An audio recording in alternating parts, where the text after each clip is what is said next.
Está no ar mais um programa Nos Bastidores da Política, com Tenente Melo, aqui na Rádio Futura FM 106,9. Um espaço para você fazer sua pergunta, tirar suas dúvidas ou dar a sua opinião sobre política. Nos Bastidores da Política, com Tenente Melo. Bom dia Itajubá, bom dia ouvintes da Futura FM, estamos aqui mais uma vez juntos e ao vivo, diretamente dos estúdios da Futura FM 106.9, com o programa Nos Bastidores da Política. Um grande prazer poder me dirigir a você, ouvinte, mais uma vez, mais uma semana, uma sexta-feira que amanheceu bem fria aí, então proteja-se do frio para não pegar resfriado, que resfriado nessa época, mais que nunca, tá perigoso, hein? Hoje recebemos um convidado muito especial, foi difícil trazer esse rapaz aqui, porque ele tem uma agenda muito corrida, como médico que é. Você que já o conhece deve concordar comigo. E eu aproveitei a sua semana de férias para trazer ele aqui no programa.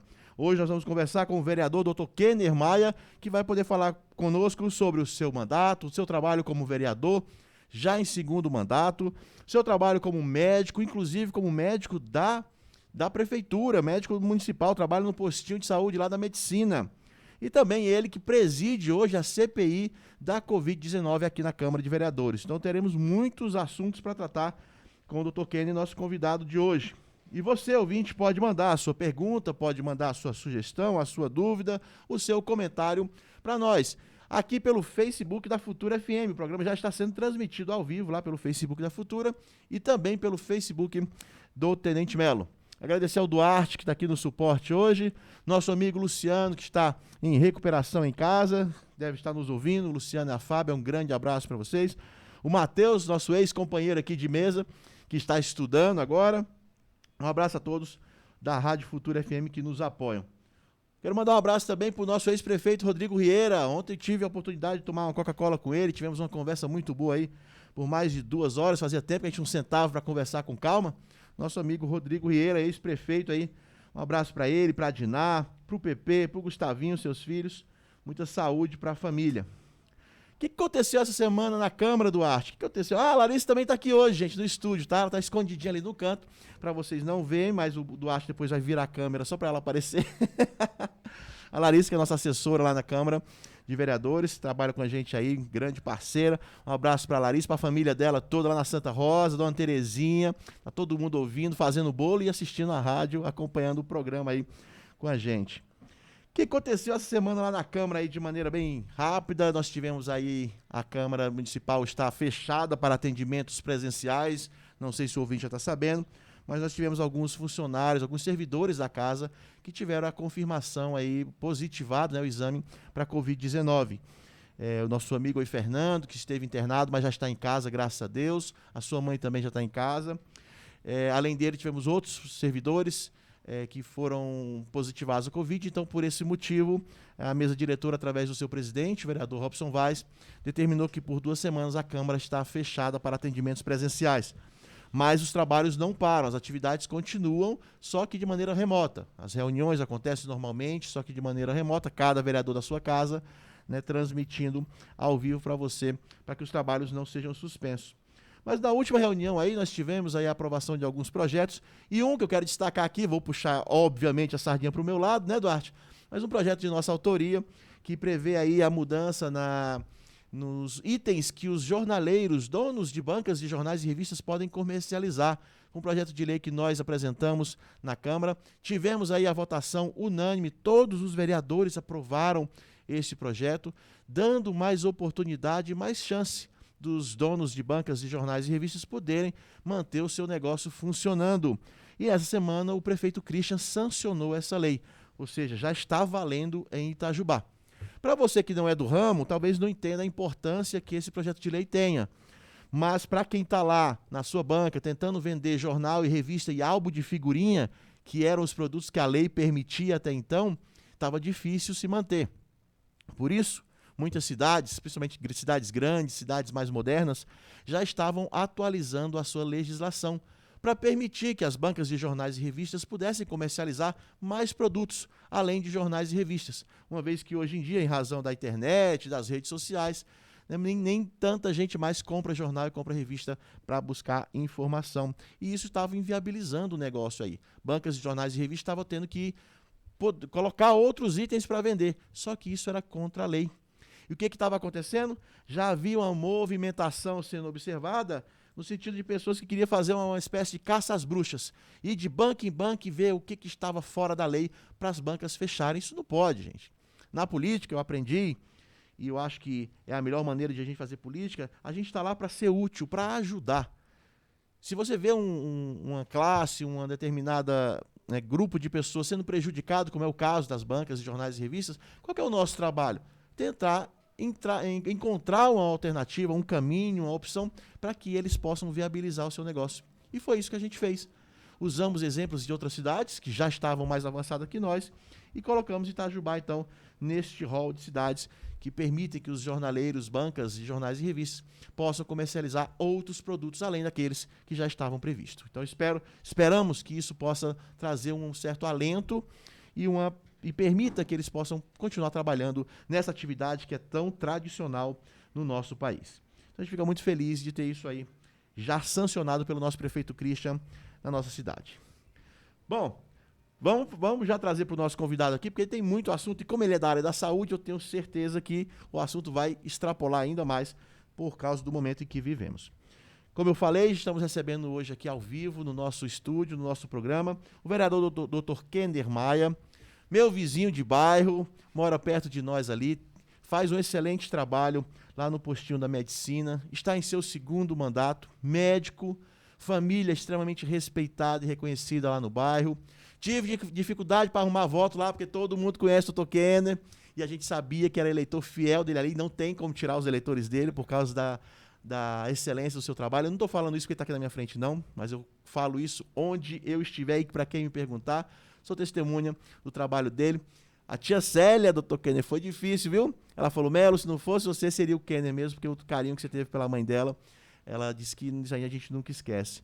E são essas coisas que fazem valer a pena a nossa profissão, cada um na sua área de atuação. E como médico, então, a sua oportunidade de cuidar bem das pessoas é mais aflorada ainda. Bom dia, obrigado por aceitar o nosso convite e por estar conosco hoje, nessa manhã aqui. Bom dia, Melo. Agradecendo aí esse momento de estar aqui, podendo estar nessa conversa informal com você, a toda a população itajubense. Realmente o trabalho do médico, ainda mais nesse momento que nós vivemos, bem intenso, e você conseguiu me achar, para que possamos estar conversando um pouco, Agradeço a todos aqueles que já estão nos acompanhando, um abraço já de início aos meus pais e agradecer aqui também o suporte, o suporte familiar que hoje eu tenho. Quero aqui já fazer um agradecimento especial ao meu braço direito, perna direita, braço esquerdo, perna esquerda, a Paula, que é uma companheira que está ao meu lado a todo momento e que permite que eu realize todas essas atividades que hoje eu tenho como compromisso, como médico, como um político, como pai. Então a gente precisa desse apoio e esse apoio vem dela sempre aí. Então muito obrigado pela esse momento que você está nos concedendo para estarmos aqui conversando um pouco aí. O Dr. Kenner, caros ouvintes, eu convidei várias vezes para ele vir ao programa, só que a agenda dele é complicada, porque toda sexta-feira pela manhã ele faz atendimento na zona rural, não é isso, doutor? Isso, zona rural. Médico. E na semana passada, eu e a Larissa estivemos lá no postinho da medicina, que a gente estava fazendo visita a alguns postinhos e tal, até para prestigiar o trabalho dos profissionais de saúde.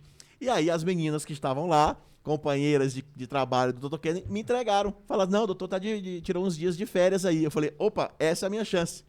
E fiquei insistindo com ele, falou, você não vai me escapar, doutor. É agora ou nunca mais, porque depois que ele retorna às atividades, já na segunda-feira, não é isso? Aí fica difícil trazê-lo aqui. Mas a gente fica muito feliz e um abraço para todos da equipe lá do postinho da medicina. Kenner, segundo mandato como vereador. Como é que foi o primeiro? Como é que você olha para trás e vê? Você não tinha essa experiência política partidária, pelo menos não de maneira direta. Você viveu isso pela primeira vez na eleição de 2016. 16. Né? Foi eleito, muito bem votado, o bairro te abraçou e agora retorna à Câmara. Como é que você olha aí esses últimos, vamos dizer, 5 anos, desde o momento que você ingressou na vida política, entrou e agora pela segunda vez é reconduzido ao cargo de vereador de Itajubá?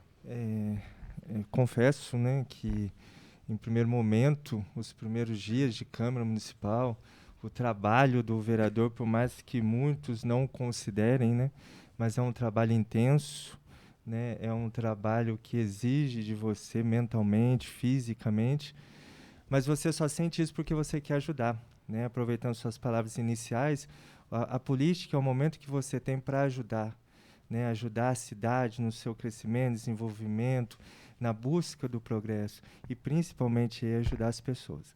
Então, no início foi bem diferenciado esse olhar, né, da política, né, as divergências que existem, né, a conquista de espaço, mas com o tempo, né, eu fui me adaptando, fui aprendendo com os mais antigos na política, né, em conversa com pessoas experientes, e aqui, né, trago aqui já o nome do atual prefeito Christian, que foi uma pessoa que me apoiou muito, que me auxiliou, que me orientou muito, né, na gestão passada, geralmente, né, com toda a equipe, né, que estava comigo nesse primeiro mandato, e ali fomos aprendendo, né, então, momentos que podemos ali apresentar projetos, né, que hoje são leis vigentes, né, na aprovação de projetos de outros vereadores, auxiliar o executivo nas necessidades da cidade. Um ponto crucial do meu mandato anterior foi estar aliado, foi estar junto às necessidades da população. Então, quantos encontros realizei, quantas pessoas vieram até mim, tal demanda, tem como você poder nos ajudar. E, graças a Deus, considero que foi um mandato digno ali, né, de ter ofertado essa ajuda à população. E, com isso, também, né, aceitei me recandidatar e, graças a Deus, também fomos eleitos, tivemos o apoio da população itajubense. Um início de mandato também bem intenso, esse momento que nós vivemos aí da pandemia, mas também um mandato aí que segue a passos largos, né, com frutos já sendo colhidos. Então, espero que esses próximos 3 anos e meio continuamos assim, podendo ajudar a população itajubense.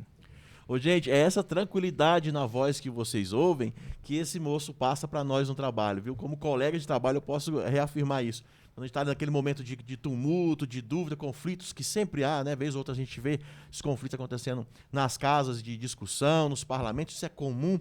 Você volta, olha para o Kenner e ele está assim, tranquilo, sereno, e é nele que a gente busca a paz que a gente precisa muitas vezes.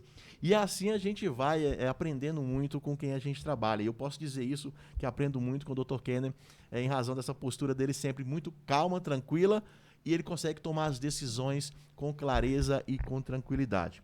Dr. Kenner hoje, além de ser o segundo vice-presidente da Câmara, ele também é o presidente da Comissão de Saúde, né, da Câmara de Vereadores, além de estar presidindo a CPI da Covid-19, que a gente vai já falar sobre isso.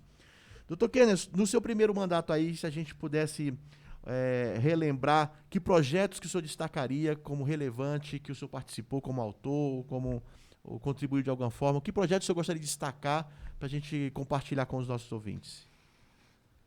Sendo possível aqui, eu gostaria de destacar dois projetos de leis do mandato passado, né, que hoje são leis então vigentes. Um desses projetos é relacionado com a acessibilidade, né, de pessoas aí surdas, deficientes visuais, que foi a acessibilidade dessas pessoas ao cinema, para que na apresentação de um filme, sendo bem prático na descrição do projeto, na apresentação ali de um filme teria então uma tela, né, que permitiria que aquela pessoa surda acompanhasse então um filme, seja ele estrangeiro ou nacional, e com isso então aquela pessoa surda, a deficiência auditiva, conseguia então acompanhar aquele filme. E as pessoas também com deficiência visual conseguiriam também acompanhar através de tecnologias assistivas, que permitiriam, então, que eles assistissem aquele filme. Então, entrando nesse campo da acessibilidade, né, a pessoa aí com deficiência, esse foi um projeto que eu considero, como cidadão itajubense, né, considero aí de grande relevância o que Itajubá está permitindo às pessoas com deficiência. Esse é um projeto. E um outro projeto também bem interessante, hoje lei vigente, né, antes da pandemia, o município já começou a colocar em prática, né, essa lei, que foi a instrução, né, de professores, né, de creches e escolas públicas, né, as escolas particulares também estão dentro dessa lei, mas o município começou a ofertar um programa de primeiros socorros, uma orientação aos professores, né, às pessoas que trabalham em creches e escolas públicas, a terem contato com essa criança. Na hora que essa criança se machucasse, esses primeiros socorros sejam ofertados a essa criança. Então, foi esse um outro projeto, né, do atendimento, né, o auxílio de primeiro socorro às crianças aí de escolas e creches, né, municipais, mas também as escolas particulares.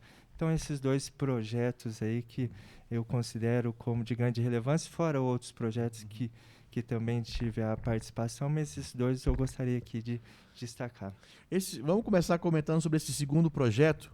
Se eu não me engano, esse projeto ele começou a surgir em Campinas, a tal da Lei Lucas, não é isso? Isso. Por que esse projeto é importante, caros ouvintes? Como o Dr. Kenner falou, ele prevê que as escolas, creches, tanto as municipais como as privadas, tenham profissionais qualificados para atendimento de primeiros socorros. Por que isso surgiu, né, lá em Campinas e acabou sendo implantado em Itajubá através de uma lei de autoria do Dr. Kenner no mandato passado? Porque lá em Campinas uma criança faleceu na creche, foi isso? Isso foi um passeio, né, que a escola proporcionou às crianças, e na hora do momento do lanche, né, a criança então engasgou com um pedaço do alimento.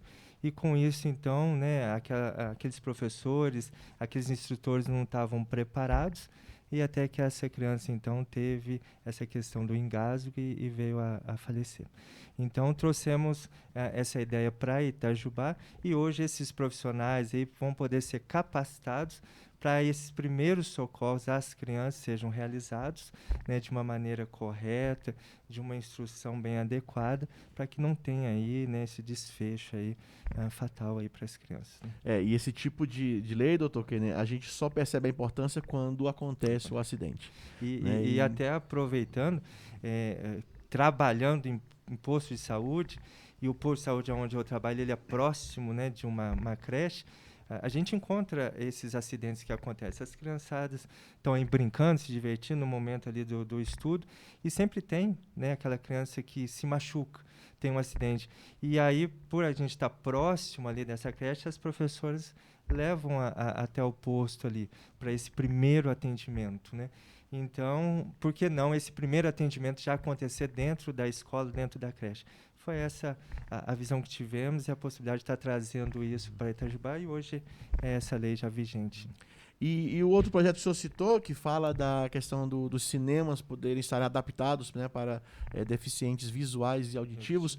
Eu lembro, eu estava na época na Câmara, a gente votou junto com o senhor nesse projeto, mas eu lembro que havia uma discussão assim, já existe uma regulamentação federal que está em estudo e tal, que logo vai valer. O que deu essa regulamentação federal? Isso, não sei, agora não me recordo, tá? Mas essa regulamentação ela foi adiada. De novo. Ela foi postergada, então Itajubá já saiu na frente. Por que eu perguntei isso? Porque eu lembro que foi isso em 2018, eu acho, isso. 2019, não lembro, a gente estava lá na Câmara, quando o Dr. Kenner propôs esse projeto, alguns vereadores questionaram isso. Mas já existe uma regulamentação federal que em breve vai entrar em vigor. E já estamos em 2021 e até agora não entrou. E essa regulamentação, né, foi postergada. Então Itajubá deu esse primeiro passo, né, seguindo as suas necessidades, né, a população itajubense, então, já saiu na frente a essa acessibilidade. Ou seja, hoje já vale, Já né, vale. desde 2019 já vale Itajubá essa lei, permitindo que pessoas com deficiência possam ter acesso a filmes, né, quando desejar no cinema, em razão da lei de autoria do Dr. Kenner. Isso. E agora no segundo mandato, está começando ainda, agora que nós estamos terminando o 5º mês de mandato, e basicamente os 5 primeiros meses foram direcionados para a questão do combate à pandemia, mas o que o senhor gostaria de destacar aí nesse primeiro semestre de trabalho, se a gente pode considerar já o primeiro semestre aí concluído praticamente? O trabalho do vereador, né, sempre vai ser esse trabalho intenso, né? E esses primeiros 5 a 6 meses aí, né, demonstra isso. Devido à pandemia, né, todo o poder executivo, legislativo, né, trabalhando junto aí no controle aí da pandemia. Mas, falando do meu trabalho como vereador, considero já de êxito, né, tivemos a aprovação de um projeto, né, também de acessibilidade, que considero também, né, de grande importância para Itajubá, que é esse momento de pandemia, o uso obrigatório de máscaras, né? Hoje em Itajubá, esse uso obrigatório de máscaras tem que acontecer, né? Uma lei que foi aprovada na Câmara Municipal. E pensando também na acessibilidade, um projeto que também foi aprovado na Câmara, de minha autoria, né? Que estabelecimentos que fazem um atendimento, né, às pessoas, seja estabelecimentos públicos ou privados, mas que fazem esse atendimento, que pelo menos 5% dos seus funcionários, ou pelo menos um funcionário, possa estar utilizando máscaras acessíveis. Né? Então, quando uma pessoa, né, um surdo, deficiente auditivo, chegar em determinado estabelecimento, ela possa ser atendida de maneira adequada. Então, foi um projeto aí aprovado aí que eu considero também importante para Itajubá. O que seriam essas máscaras acessíveis, doutor? É até importante deixar claro que existem alguns tipos de máscaras acessíveis, né? Hoje mesmo, você tem aquela máscara, né, em que a abertura labial ela é com plástico transparente, é um tipo de máscara acessível. Hoje você pode estar usando essa máscara, né, que todos nós estamos usando aí no dia a dia, juntamente com uma face shield. Quando uma pessoa surda comparecer a um estabelecimento, essa máscara, né, habitual pode ser abaixada, né, pode ser feito o atendimento a essa pessoa surda e depois, posteriormente, essa máscara volta a cobrir a boca.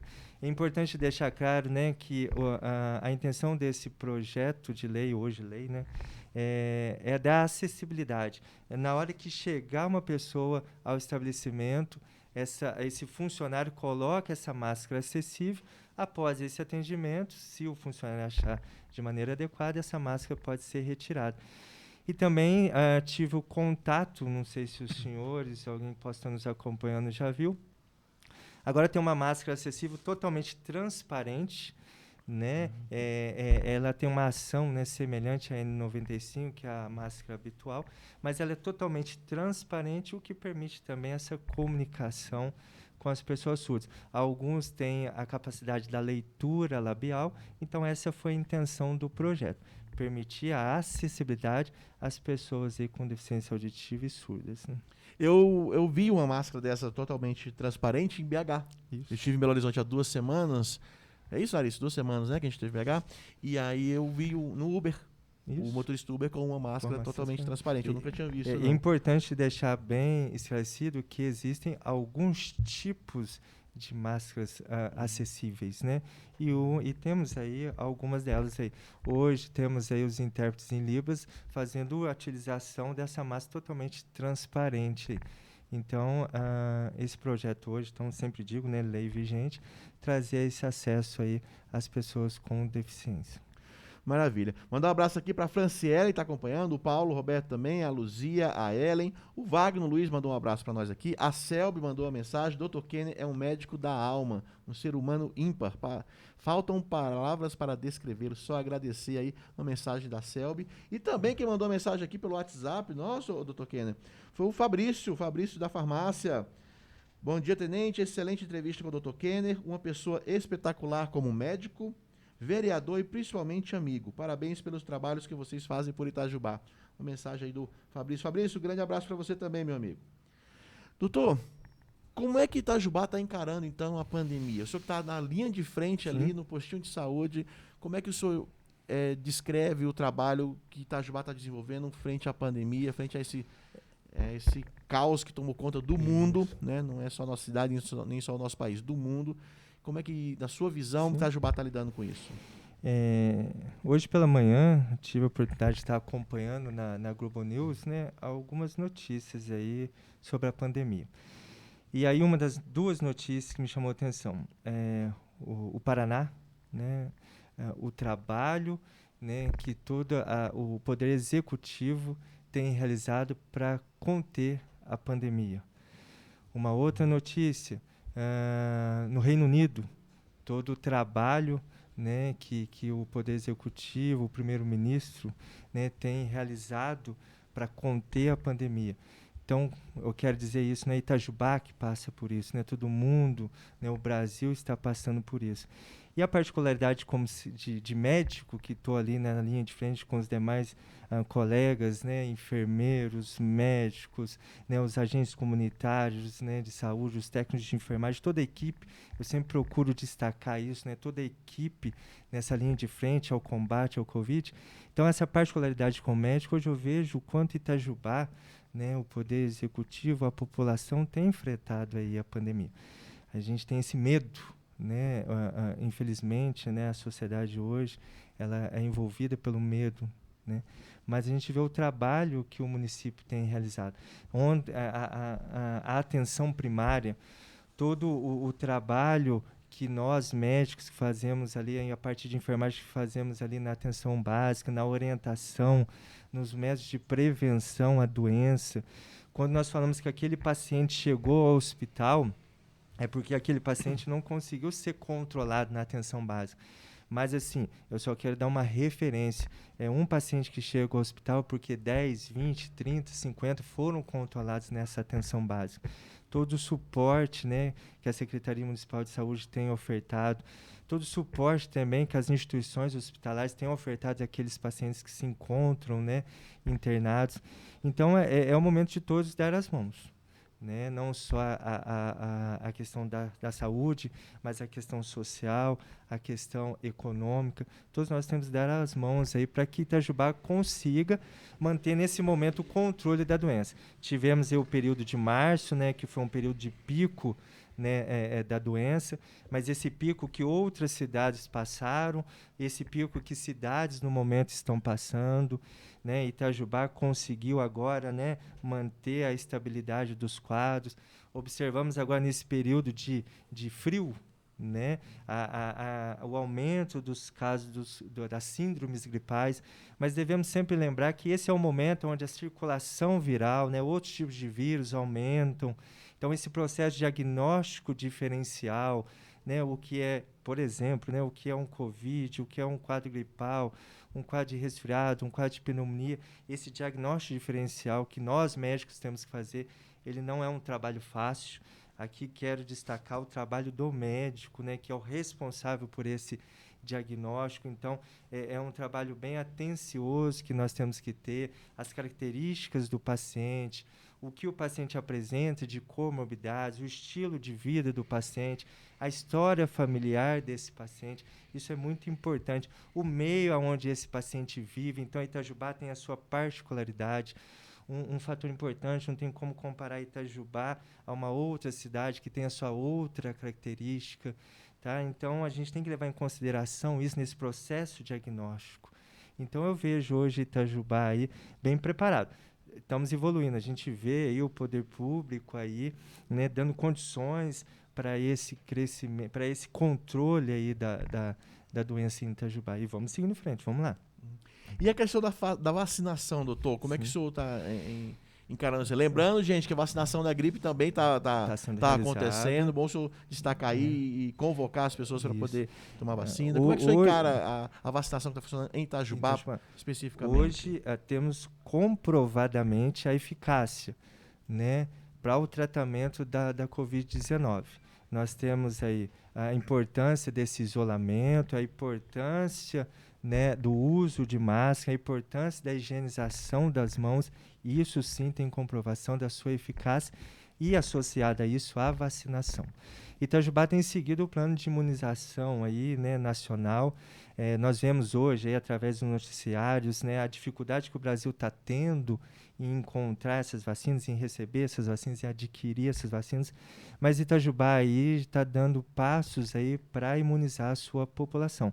Hoje já vemos aí pacientes, né, seguindo esse plano de imunização, pacientes aí acima de 18 anos já sendo vacinados, né? Hoje existe um critério que a população de Itajubá, né, está seguindo, então estamos caminhando aí nesse processo de imunização, que a imunização, sim, né, ela tem a sua eficácia. É importante destacar que quando você se vacina, você não está se protegendo apenas, mas você está protegendo o seu pai, a sua mãe, o seu vizinho, tá? O seu amigo, o seu colega. Isso é importantíssimo aí, deixar bem esclarecida a todas as pessoas que se vacinem. Tá? A vacina é importantíssima aí para essa imunização, né, da população itajubense, a população nacional, para o controle da pandemia. E associada a essa imunização do Covid é a vacinação da gripe, né, que já há alguns anos vem acontecendo. É importantíssimo também para a gente diminuir a circulação viral que temos nesse período de frio. Com o mesmo objetivo, você se vacinando, você também auxilia no controle, né, dos quadros gripais aí. Não podemos esquecer que falamos de óbitos por Covid, mas também temos óbitos por síndrome gripal, aí no caso H1N1. Eu posso dizer que eu já vi pacientes que, infelizmente, né, idosos, né, essa mesma história de idosos com comorbidades que né, que eu acompanhei, que faleceram por H1N1. Então, não deixarmos de vacinar também para a gripe. A vacinação em Itajubá hoje, ela está atendendo 2 públicos aqui, acompanhando pelo site da Prefeitura, atualizado, inclusive. Pessoas com comorbidades, e aqui vem um destaque, eu gostaria que o doutor falasse um pouquinho sobre isso. Não é qualquer pessoa, qualquer comorbidade. Existe uma determinação, uma lista de comorbidades prevista pelo Ministério da Saúde, que classifica, que permite que a pessoa entre nesse grupo. Pessoas com 18 anos ou mais e apresentando comorbidades conforme o descrito no Plano Nacional, já podem se vacinar hoje, inclusive lá no ginásio Tigrão, até às 16 horas. Doutor, eu, por exemplo, eu tenho hipertensão, tomo meu medicamento, está controlada, mas eu não sou incluído, por exemplo, no grupo de comorbidades. Algumas pessoas têm essa dúvida, falam, só o fato de eu ter a pressão alta, eu posso ir lá tomar vacina. Não é bem assim, né? Isso, e várias pessoas estão tendo esse questionamento, mas seguindo o plano de imunização aí do Ministério da Saúde, vamos dar como exemplo o paciente hipertenso. Então, no momento, isso é importante deixar claro, né? O paciente hipertenso, ele vai ser vacinado. Ela é uma comorbidade, mas no momento, né, estão sendo aí vacinados pacientes hipertensos e de uma maneira mais fácil da população entender, os hipertensos graves, né, associados a alguma outra comorbidade. Então, no momento, esses pacientes estão tendo essa chamada. Posteriormente, com esse plano de imunização, os hipertensos leves, né, também vão ser convocados para essa vacinação. Então é importante essa informação para não haver desencontro. E você que acha que, eu tenho comorbidade, não sei se já estou ou não incluído nesse quadro, você deve fazer o seu cadastramento junto ao aplicativo que a Prefeitura disponibilizou, está disponibilizado lá no site da Prefeitura, para que você possa fazer esse cadastramento. Melo, mas eu não sei usar a internet, então você pode ir no postinho. Pode ir no postinho do seu bairro e fazer esse cadastro. É importante também que as estratégias de saúde da família, por eles acompanharem uma população adstrita, então nós temos toda a ficha desse paciente. Então eu falo por nós, da equipe de saúde, medicina, Numas e Beta. Então como temos o conhecimento desses pacientes, esses pacientes já são controlados, selecionados, é feito então um atestado desses pacientes que entram nesses critérios no momento.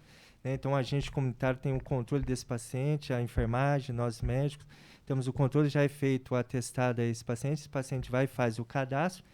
Tem uma equipe técnica da Secretaria de Saúde, né, que faz a avaliação desse laudo, ele enquadrando nos critérios, ele recebe, então, a autorização para ser vacinado, né?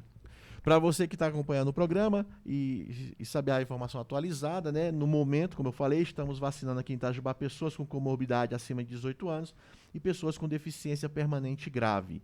Os próximos grupos que estão previstos aqui na lista de prioridade de vacinação, que é encaminhada, né, pelo Ministério da Saúde para os municípios, é vacinar pessoas em situação de rua e depois a população privada de liberdade. E aqui eu queria abrir um parênteses.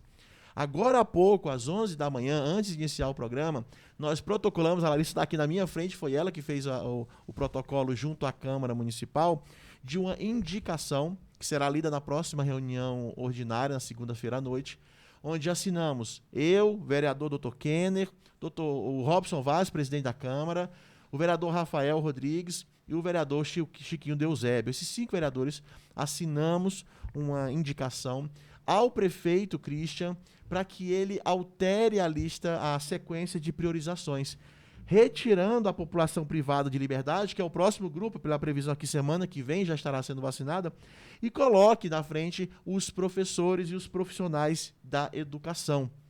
É um ponto de vista que nós temos e que acreditamos que a maioria da população também pensa dessa forma. As aulas presenciais estão aí para voltar a qualquer momento, a gente quer muito que retorne e os professores precisam, no mínimo, estarem vacinados para isso. Então nós consideramos justo que os professores e trabalhadores da educação possam ser vacinados antes das pessoas que estão aqui privadas de liberdade. É o termo politicamente correto para se referir a presidiários. Eu mandei uma mensagem a todos os vereadores na quarta-feira, convidando todos para assinar essa indicação junto. Os 5 que eu citei aqui, e repito, eu, Tenente Melo, Dr. Kenner Maia, presidente da Câmara, Robson Vaz, Rafael Rodrigues e Chiquinho Deusébio, esses 5 vereadores assinamos a indicação, que será lida oficialmente na segunda-feira e encaminhada ao prefeito. O prefeito pode, por si só, por decisão dele, alterar essa lista, essa ordem de prioridades? Não, não pode. Mas nós não podemos ficar indiferentes a isso. Nós precisamos, no mínimo, nos posicionar.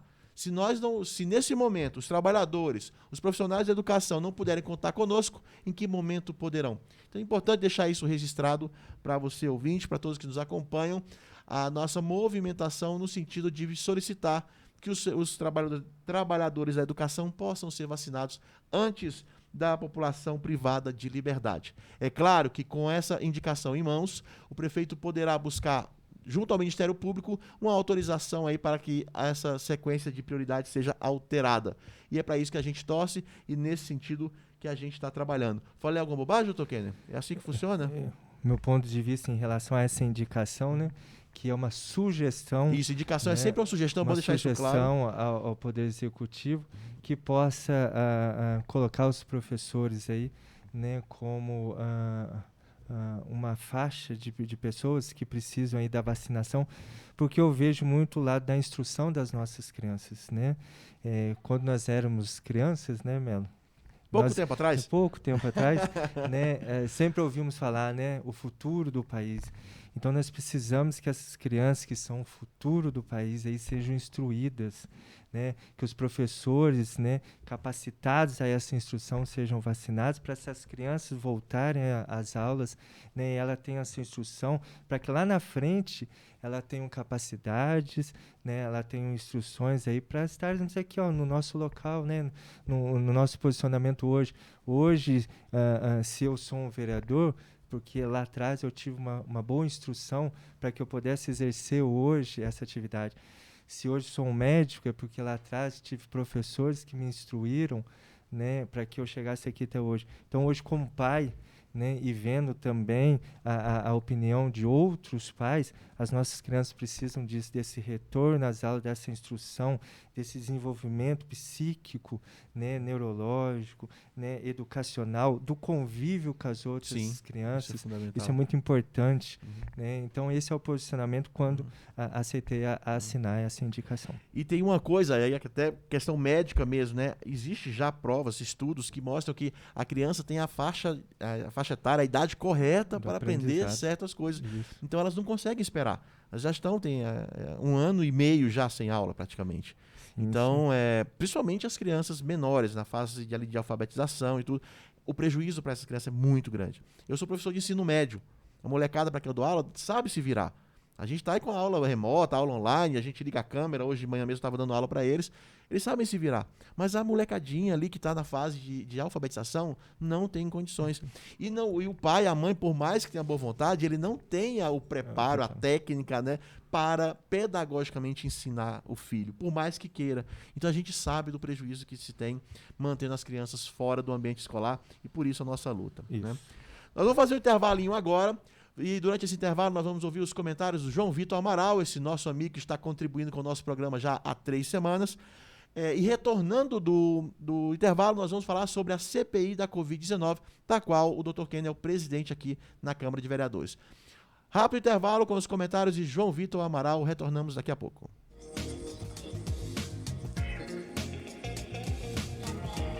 Bom dia, Melo, e bom dia a todos os ouvintes da Rádio Futura FM. Aqui quem fala é João Vitor Amaral, em mais um comentário semanal aqui nos bastidores da política. Nós temos vivido um tempo bem quente, um tempo bem complicado. Está acontecendo atualmente lá no Congresso Nacional a CPI da Covid. E essa CPI tem uma característica muito peculiar, ao meu ver. Ela se parece muito mais com um teatro do que de fato com uma CPI. Bom, eu não quero com essa frase, de forma alguma, desmoralizar a atitude do Poder Legislativo. É uma atitude importante e necessária para o equilíbrio entre os 3 poderes da política.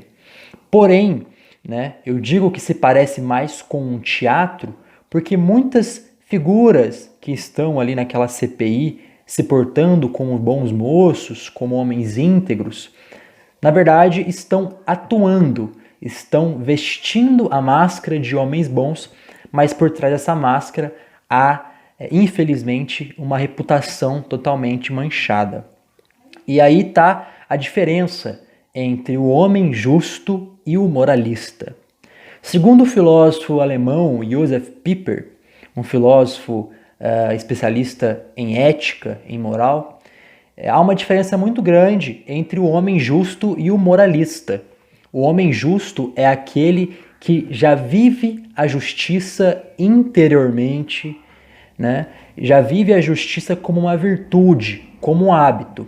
E aí, quando ele se depara com situações que necessitam de discernimento moral, ele já está preparado e condicionado a praticar a justiça no dia a dia. Ao contrário dele, o moralista não. O moralista é aquele que não vive a justiça como uma virtude, como um hábito, porém, ele projeta nos outros aquela justiça que ele quer ver. Então, o moralista, ele cobra a justiça dos outros, porém, ele mesmo não a vive, infelizmente. E é por isso que eu chamo essa CPI da Covid de um verdadeiro teatro, porque muitas das figuras que estão ali se portando como homens íntegros, como políticos especiais, que possuem todo o discernimento moral para julgar outra figura política, são, na verdade, moralistas e não homens justos. Porque por trás de tudo isso, nós não vemos sequer nenhum exemplo e nenhuma tentativa de praticar a justiça anteriormente a esse caso que nós estamos vivendo, que é essa pandemia. Infelizmente, isso se revela num momento muito triste, mas essa observação deve ser feita para que nós tenhamos o olho bem aberto diante do que está acontecendo. Será realmente que esses que cobram alguma coisa possuem moral para cobrar? Bom, segundo essa reflexão que eu acabei de fazer, infelizmente eles não possuem direito algum de cobrar de outros aquilo que eles mesmos não fazem para si, não cobram para si. Essa é uma realidade triste, mas nós também não podemos perder a esperança. Estaremos atentos aos próximos capítulos deste teatro e sempre rezando aí para que o nosso país saia desses problemas. Bom, eu vou ficando por aqui. Um abraço a todos e fiquem com Deus.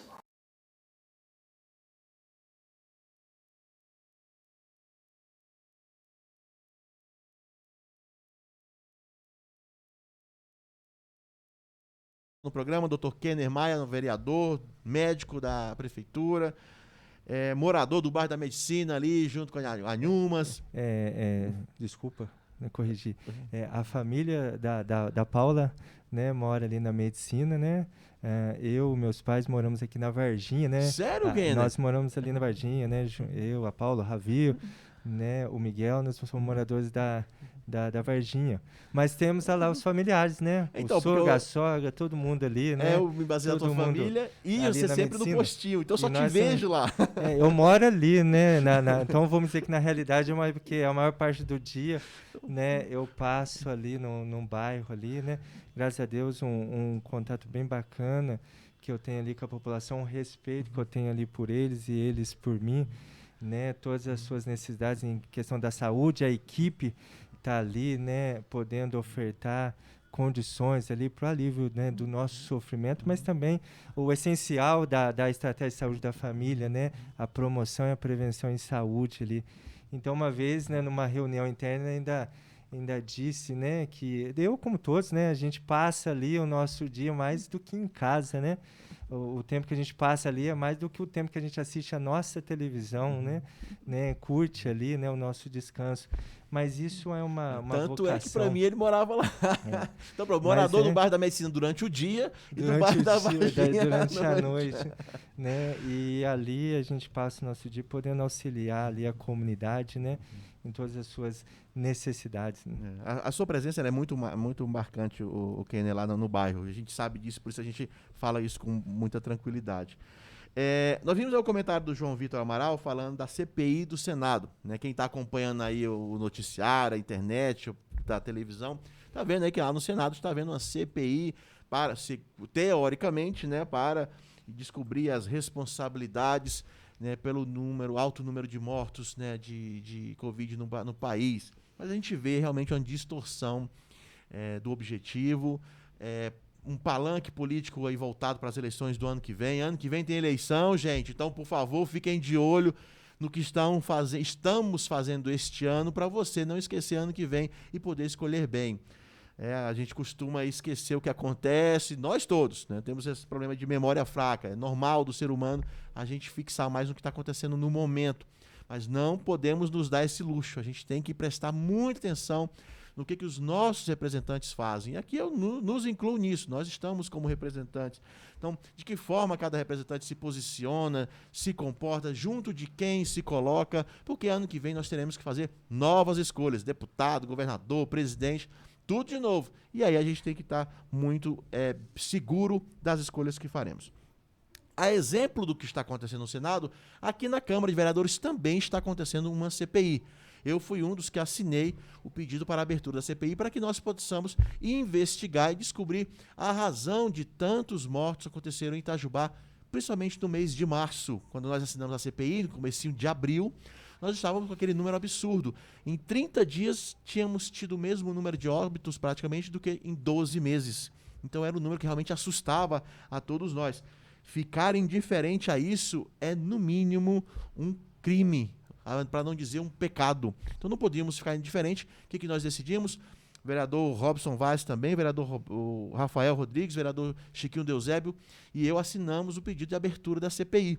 E hoje quem preside essa CPI é o Dr. Kenner Maia, aqui na Câmara de Vereadores. E eu queria ouvir do Dr. Kenner, que também deve estar acompanhando aí toda a movimentação lá em Brasília, no Senado, como que ele está vendo o trabalho da CPI neste momento. Eu sei que há assuntos que não podem ser discutidos fora do ambiente da CPI até que ela seja concluída, por questão legal, mas aquilo que for possível falar, doutor, gostaria que o senhor compartilhasse com os nossos ouvintes de que maneira está sendo conduzido aqui na Câmara, e para que não caiamos no mesmo erro que o Senado está cometendo, que é transformando a CPI num palanque político, que aí ninguém ganha nada com isso, só perde.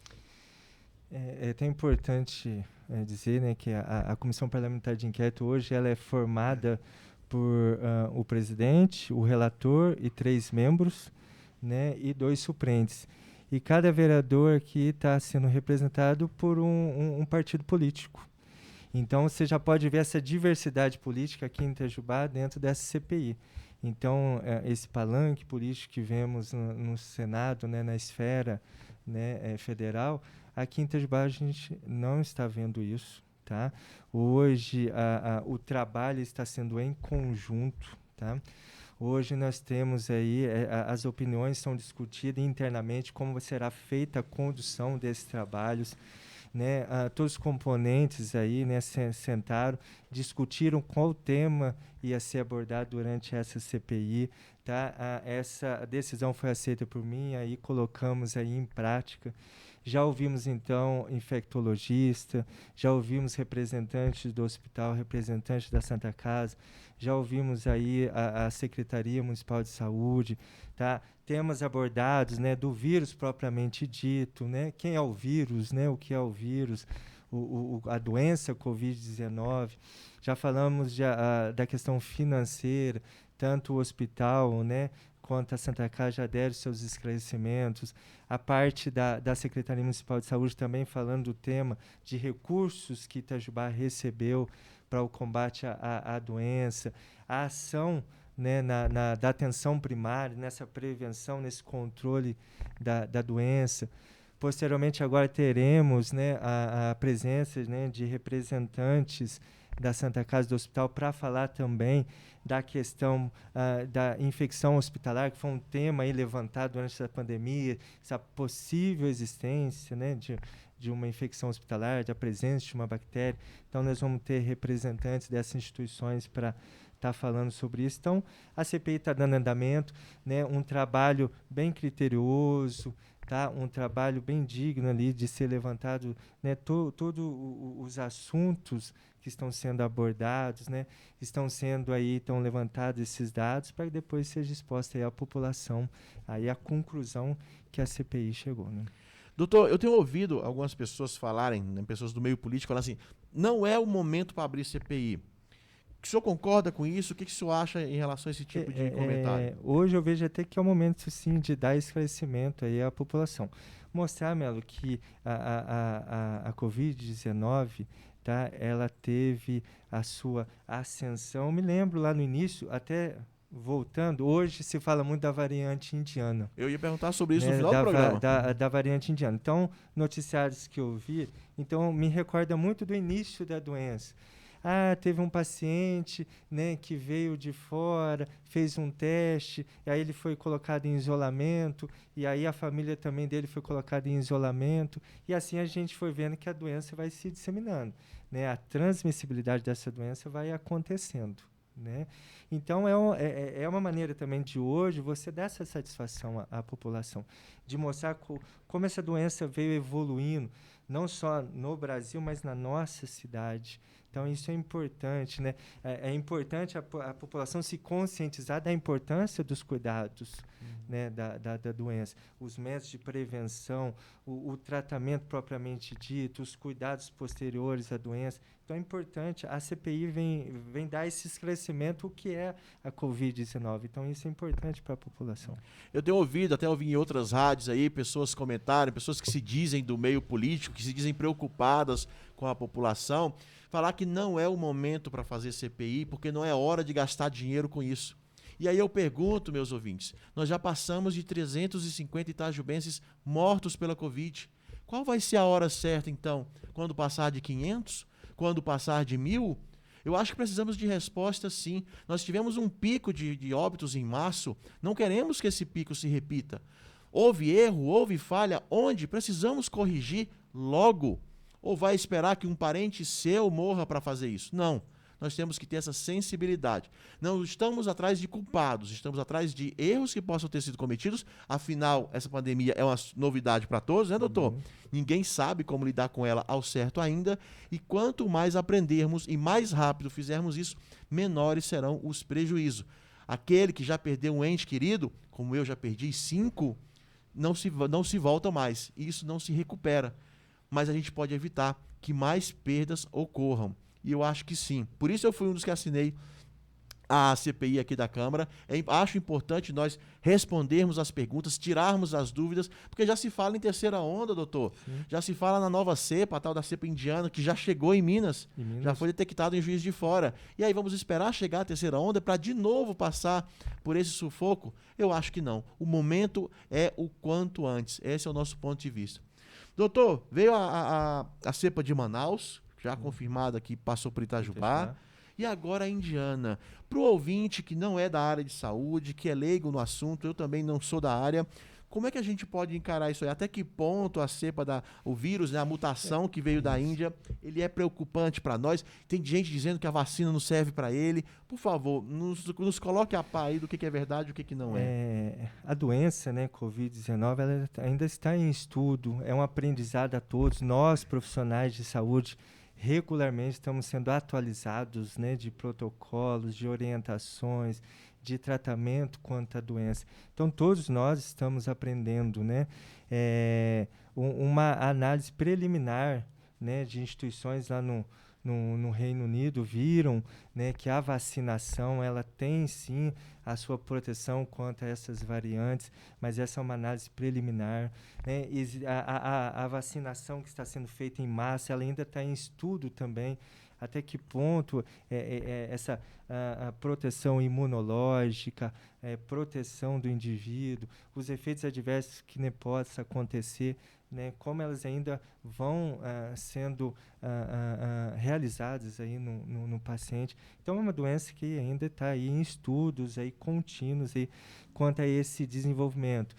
Você tem um vírus, né, para que as pessoas entendam, você tem um vírus natural, um vírus selvagem, devido a fatores, né, de mutações, né, e situações imunológicas do próprio paciente, né, o meio, né, onde esse vírus possa ter se replicado, ter tido a sua mutação, e com isso, então, ele vai mudando a sua forma, né, ele vai mudando o seu aspecto, e quanto mais mutações, né, estudos vêm mostrando que quanto mais mutações esse vírus pode ter, essas variantes, mais a transmissibilidade possa ser maior, tá? A ação desse vírus no indivíduo, as manifestações clínicas deles também podem ser mais intensas. Então, são estudos que vêm mostrando, né, a presença desse vírus juntamente com as suas variantes aí. Itajubá, né, teve a presença aí confirmada então dessa variante aí de Manaus, né, que coincide um dos fatores, tá? É bom deixar esclarecido porque toda a população, né, quem tem um acesso aí possa relacionar a presença dessa variante com o aumento de casos no mês de março, mas quero dizer que não é o único fator. Fatores, e isso é muito importante, fatores do indivíduo, as suas comorbidades, o fator idade, hoje a população idosa é a mais afetada, né? São fatores que podem ter se juntado, né, ter sido essa associação, a questão da adesão da população aos métodos de prevenção, o uso de máscaras, por exemplo, né, que ainda hoje nós vemos pessoas que não fazem o uso regular das máscaras. Então, fatores esses que podem ter se associado e levado a esse aumento aí, né, da doença em nosso município. Mas também, Melo, deixar bem claro que outras cidades passaram por esse aumento de casos, né? Itajubá passou, e agora nós vemos outras cidades de Minas próximas de nós aqui passando também por esse momento do aumento aí do número de casos, né? Inclusive, muita gente questiona, doutor, né, por que nós estamos recebendo pacientes de outras cidades? Sim. É por causa disso, né? E isso também é bem importante, né? Na CPI isso foi muito discutido, esclarecido, e como a CPI ela é transmitida... isso é uma pergunta que eu ia fazer. O ouvinte que acompanhar a reunião da CPI, ela é transmitida pelos canais da Câmara. Então, foi deixado bem esclarecido como é que faz essa regulação, né? Então, os leitos, né, tanto do hospital como da Santa Casa, ela é regulada pelo Estado. Quem controla esses leitos é o Estado, não é Itajubá. Tá? Quem controla, quem dirige através de um sistema, né, do SUS Fácil, quem controla esses leitos, Itajubá recebe pacientes de outras cidades por isso, porque quem faz esse controle é o Estado, né? Itajubá, as instituições itajubenses, Santa Casa e o hospital, elas ofertam esses leitos. Um exemplo, tá? Pega o hospital, eu posso ofertar aqui 10 leitos.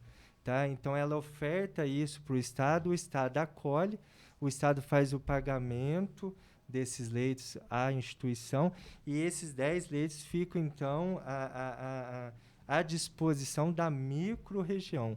E essa micro-região, né, é Itajubá e outras cidades circunvizinhas.